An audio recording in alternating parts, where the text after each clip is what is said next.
Okay, part 2, let's tile this shower.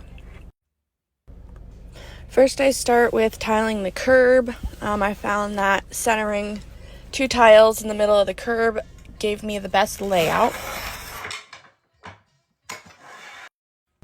I always tile the sides of my curbs first. It distributes the weight more onto the floor than onto the top of the curb. So I put full coverage thin set on the sides.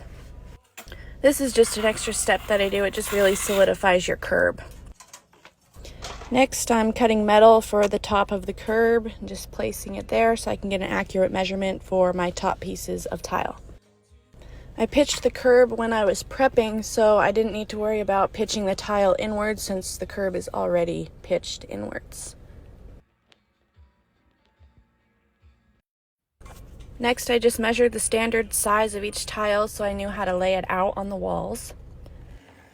I found that centering a joint up the back wall gave me the best layout as far as big pieces everywhere. Next, I checked if my height would work out along the ceiling, and it did, so I could start full off of the pan, and I would have a big piece up top too when I get up there.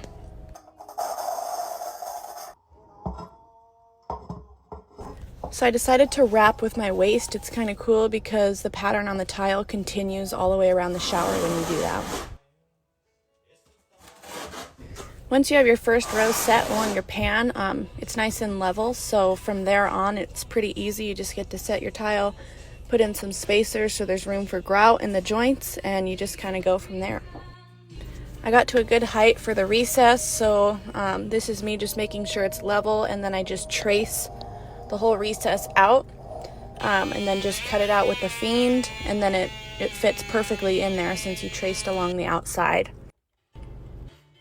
These recesses fit perfectly between standard 16-inch studs, so you just screw them into the studs, and then you just use a polyurethane caulk just to seal everything and make it completely waterproof. The recess itself is already waterproof, but you want to seal up those joints so you don't get any water in between the board and the recess. This is just an easy way of measuring. I know I'm level everywhere, so it's just a perfect 90-degree angle, and you just cut it with a diamond blade cutoff wheel. I got within a row to the ceiling, so I threw the ceiling on first and then cut each tile to fit the ceiling.